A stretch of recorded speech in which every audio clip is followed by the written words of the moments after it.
Well, good day. So, seeing as it's getting pretty close to Halloween, for this video, I figure we should talk about some cartoon appearances of some classic movie monsters.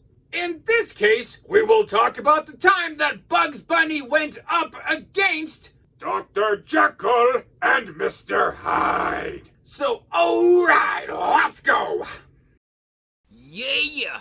So, we start off in a pleasant park on a pleasant day where a bunch of pleasant people are feeding the pleasant pigeons.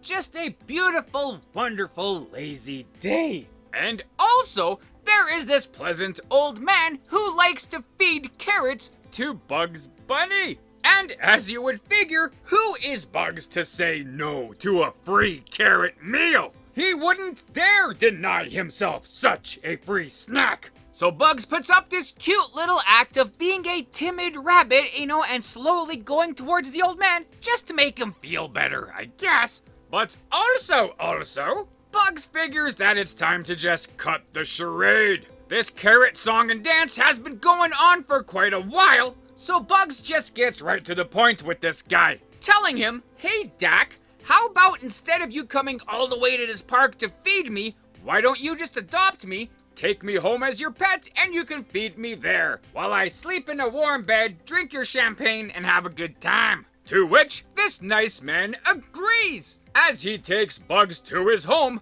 where he also practices his doctory work in his home, where we find his name is Dr. Jeckyll? Oh my god, Dr. Jeckyll? Like, get the hell out of there! Bad news, Bugs, bad.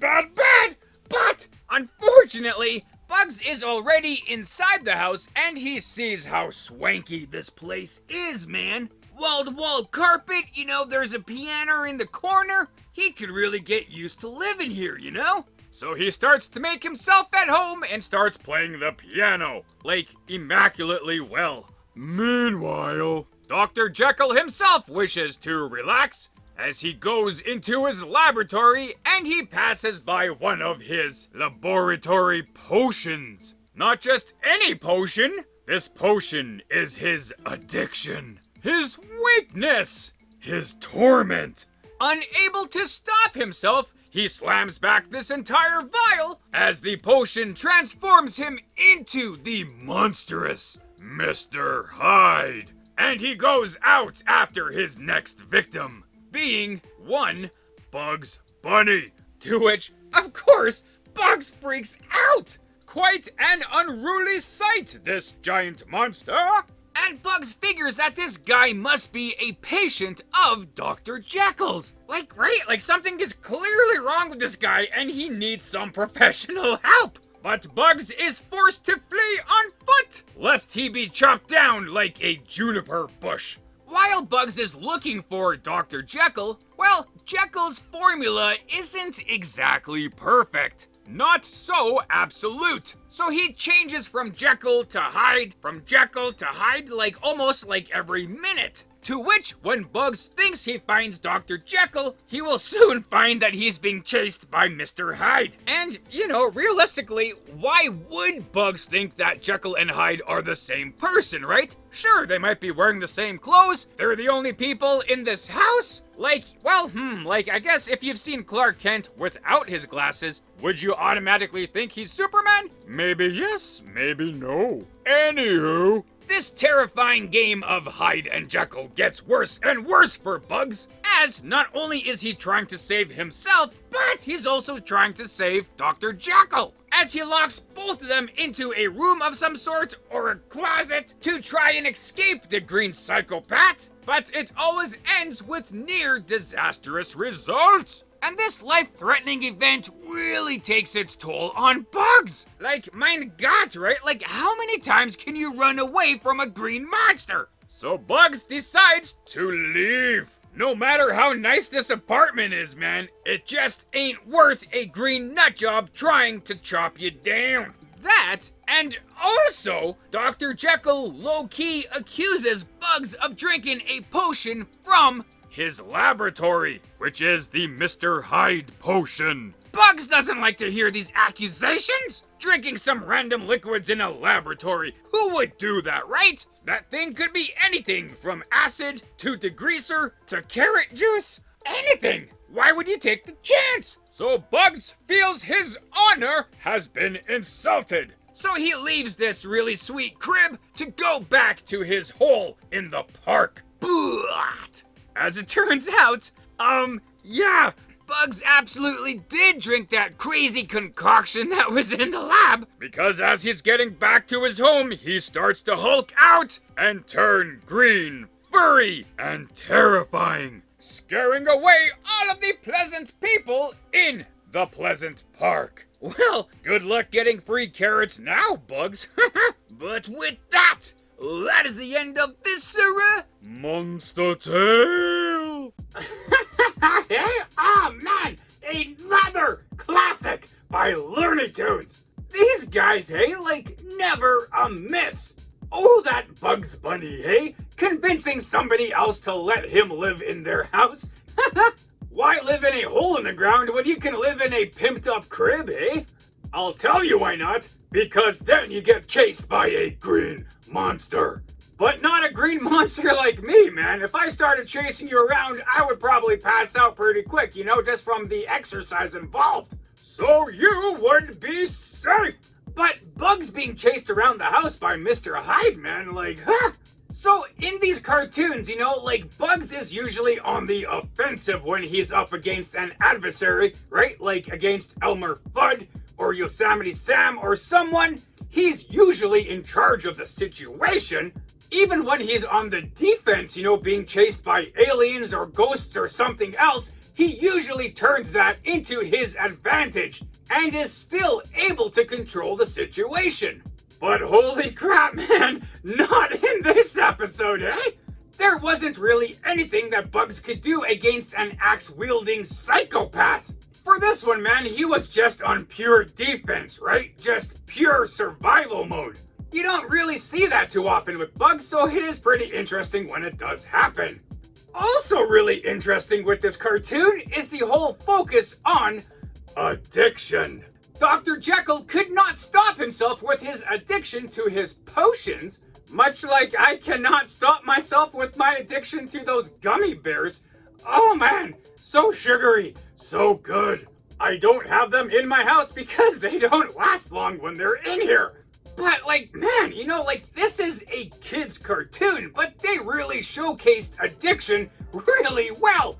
And even all of the side effects of addiction too. Right? Like not being strong enough to stop yourself from being succumbed to your addiction, the regret of succumbing to your addiction, the shame in how the addiction controls you, in this case in monstrous ways, and the sorrow and regret you may have, you know, for possibly doing anything horribly wrong while under the influences of what your addiction gave you. Man, like they actually did a really good job showcasing that. Like this cartoon isn't just hilarious and has so many sight gags and whatnot to it. It's also educational. So many layers to it. So if you've never seen this episode before, I would suggest you do, man, because it's freaking awesome. And like Dr. Jeckyll and Mr. Hyde, those movies, hey, they're just classic. So to see that in cartoon form, man, so good.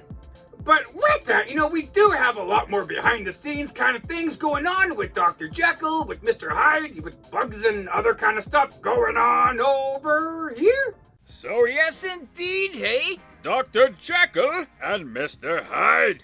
A classic story featuring two classic characters that still captivate audiences and readers to this day. But how did this story come to be? For that, we shall tiptoe through the time tulips when this story was in its infancy. So, in the 1800s, we find Scottish writer Robert Louis Stevenson, who was working on a story about the dual nature of humankind, specifically the nature of good and evil. Seeing as everybody basically has good and bad within them, and they either follow or suppress one of these natures. And so, for further inspiration, Robert Stevenson searched. One of the first pieces of inspiration was the concept of split personality, which, in of itself is fascinating. Two or more completely separate personalities within one body? Astounding! Which is a good starting point, but also, it doesn't even have to go as far as split personality. You could just be pretty good at trying to hide a double life, or just putting up a facade. In the case of Eugene Chantrel, a French teacher who was convicted of murdering his wife with the weapon of opium. The thing about it was that Chantrel always presented himself as being very kind, very respectable, like a proper gentleman, and then he goes and does a heinous crime. Like, nobody would have seen that coming. Another case, and one that was more influential on the story, would be the case of William Brodie. So, yet again, he seems like a very positive person. He was a city councillor in Edinburgh. He was a cabinet maker. Again, really nice guy, gentleman, all that kind of stuff. But by night, he was nothing but. At night, he lived a life of crime. Mostly, he was a thief. He did a lot of gambling and a lot of other illegal activities. And again, right, like you would never know, especially with him being a city councillor.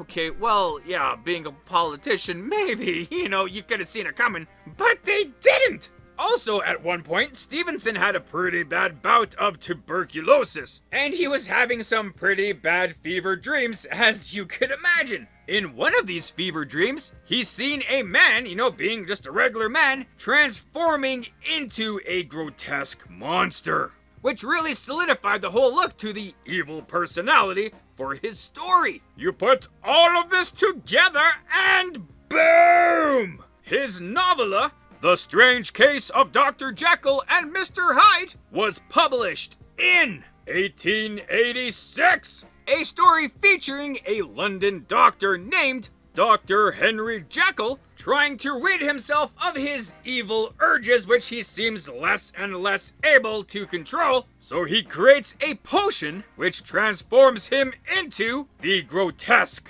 Edward Hyde. And this story was a massive success! Holy crap, like these books were flying off the shelves. But everybody wanted to make their own adaptation of the story in the theater. Because it's the 1800s, that's all you have for entertainment, is the theater. The first play was adapted in Boston, Massachusetts in 1887, which was a very successful production that ran for 20 years. The first film featuring Jeckyll and Hyde was in 1908, which was an American film, and sadly, there are no copies of this film, as happens with films from that era. Sadly, one of the more famous Jeckyll and Hyde movies would be from 1931, Dr. Jeckyll and Mr. Hyde, another American movie. From here on in, you would have Jeckyll and Hyde in literally anything. Film, movie, radio, television, comic books, toys, whatever. And we even get to the point of this featured episode, which, as odd as it seems, is the first cartoon appearance of Jeckyll and Hyde proper.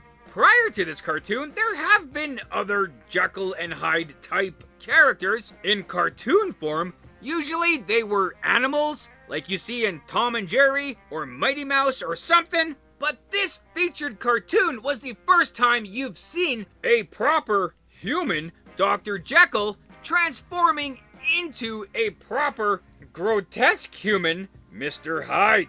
And yes, I know that Mr. Hyde made that quick little cameo appearance in the 1933 little Disney short called Mickey's Gala Premiere. But that was more so the Frederick March version of Mr. Hyde from the movies, no Dr. Jeckyll, and it was just a quick little cameo, so it kind of counts, but also kind of not. So with Jeckyll and Hyde being in a lot of movies and television and whatnot, one thing that happens quite a bit in this pop culture scenario is that there are major components from the original story which are changed, and which the general population will see that change as the actual story itself. So for Jeckyll and Hyde, in popular culture, in the movies and stuff like that, you have Dr. Jeckyll, who is a sweet, nice, salt of the earth kind of man. He takes a potion, the potion alters his personality, and it's the potion that turns him into an evil, horrible monster who is attacking people in the city. And when he reverts back to Dr. Jeckyll, he has no memory of his time as Mr. Hyde. Which is interesting, right? But is quite different from the book. So in the original story, Dr. Jeckyll was no saint. He did have a lot of evil impulses that he would want to act upon, but he repressed those and never did, which obviously caused him a lot of mental stress. So he created a potion to hopefully rid himself of these evil thoughts and impulses. Unfortunately, the only thing that the potion did was transform his appearance into the hideous, monstrous version of himself, which he called Mr. Hyde, because it was like a living costume that he was hiding in. Get it? Hiding? Ha ha! Seeing as with this temporary transformation, he basically has the perfect disguise, he figured this was the perfect time to indulge in all of his dark fantasies and impulses. To which he started giving in more and more and more to his impulses, and became more and more addicted to committing even worse and worse crimes. So while both stories do feature the duality of human nature, they just go to it from different points. One thing that's really interesting about this featured cartoon is that it does showcase those two different concepts of the Jeckyll and Hyde story. With Dr. Jeckyll and Mr. Hyde, it is the more pop culture version of it, right? Mr. Jeckyll is super nice, the potion turns him into a monster, and he does horrible things, or at least tries to. Whereas with Bugs Bunny, they show more of the actual classic version of the story. Maybe, by accident, but we see Bugs take the potion, and the potion does not alter his personality or anything, it just changes his appearance. So quite a nice little layer of onion in this little cartoon.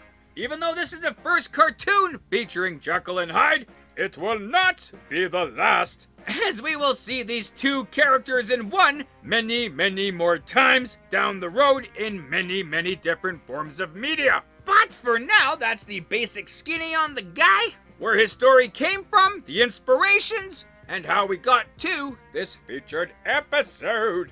With other things Jeckyll and Hyde, we will talk about them when we get to them. But for this, that, those, and the other things, I guess, that's that. Also, if you're interested, I created my own comic book channel, 215 Comics, and currently I have created my own cartoon series, The Adventures of the Density, and recently started a radio series featuring my newest character, Elastomorph, with more titles to come. So if you want to check it out, I'll leave a link up top here to that channel, and some links at the end of the video. Yay! Right on, and there you go. So thanks for watching the video. I hope you liked it as much as I did making it. Also, feel free to check out the source material that I featured in this video. And if you want to leave a comment on anything you may have liked or things I might have missed in this, feel free to do so. Or anything else, just to say hi. That's cool too. And other than that, have a great day. Thanks.